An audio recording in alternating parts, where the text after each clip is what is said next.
இன்றைக்கி டே 12 ஆஃப் 40. அப்புறமா இன்றைக்கி சண்டே. இன்றைக்கி வந்து கொஞ்சம் வீட்டுக்கு வந்து நெய்பர்ஸ்லாம் வந்திருந்தாங்க. ஈவினிங் போல் மவுத்து கேட்குறதுக்கு வந்திருந்தாங்க. அவங்க வரத்துக்கு கொஞ்சம் நேரத்துக்கு முன்னாடி தான் நான் சாப்பிட்டேன். ஒரு மணி நேரம் எல்லோரும் இருந்துட்டு பேசிட்டு அப்படி தான் போனாங்க. இன்றைக்கி மகரிபுக்கு வந்து வச்சு ஓதுறதுக்கு நேர்ச்சி எதுவுமே செய்யலை. ஏன்னா எல்லோரும் கொஞ்சம் ஹாஸ்பிட்டல் போக வேண்டிய வேலை இருந்தது. அப்பா மௌத்தானதுக்கு அப்புறத்துலேருந்தே வீட்டில் யாருக்குமே வந்து உடம்பு அந்தளவுக்கு சரியில்லை. நார்மல் அப்படின்னு வந்து யாருக்குமே பாடி ஸ்டேட் வந்து இல்லவே இல்லை. சளி காய்ச்சல்னு 2 நாளைக்கு ஒருக்கா ஹாஸ்பிட்டல் போயிட்டு வந்துட்டு இருக்க மாதிரி தான் இருக்குது. எங்கள் சின்னம்மா ஊர்லேருந்து வந்திருக்காங்க. அவங்களுக்கும் வந்து ரொம்ப சிவியரான ஃபீவர். அதனால் ஈவினிங்க்கு மகரிபுக்கு அப்புறமா தான் ஹாஸ்பிட்டல் போனோம். 7 கிட்ட ஹாஸ்பிட்டல் போனோம். வீட்டுக்கு வரத்துக்கே வந்து 9:30 கிட்ட ஆயிடுச்சு. ஸோ ஹாஸ்பிட்டல் போகிறதுக்கு முன்னாடி வீட்டில் வேலையெல்லாம் முடிச்சுட்டு அதுக்கப்புறம் சாம்பிராணி ரெகுலராக போடணும்ல, அதனால் அது எல்லாமே போட்டுட்டு அதுக்கப்புறமா தான் நாங்கள் எல்லாருமே கிளம்பி போனோம். இன்னொரு விஷயம் எனக்கு சொல்லணும்னு இருக்குது. இது என்னோடய பர்சனல் விருப்பம். நான் வந்து இந்த மாதிரி வீடியோ பண்ணி போடுறதும் போடாமல் இருக்கிறதும்.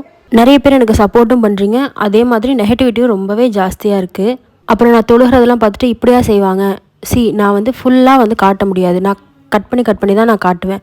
அதில் உங்களுக்கு தெரிஞ்சதை வச்சுட்டு நீங்கள் எந்தமே பிளாப்லான்னு பேச வேண்டாம். உங்களுக்கு பிடிச்சிருந்தா பாருங்கன்னு தான் நான் சொல்லியிருக்கேன். உங்களுக்கு பிடிக்கலனா ஸ்கிப் பண்ணிட்டு போயிட்டே இருக்கலாம். யாரையுமே நான் இந்த விஷயத்தில் வந்து ஃபோர்ஸ் பண்ணி பாருங்கன்னு நான் எந்த வீடியோலையுமே நான் சொல்லலை. யார் என்ன சொன்னாலுமே நான் வீடியோ போடுறதை ஸ்டாப் பண்ண போகிறதில்ல. அந்த ஒரு விஷயம் கிளாரிஃபை பண்ணணும்னு நினச்சேன், அவ்வளோதான்.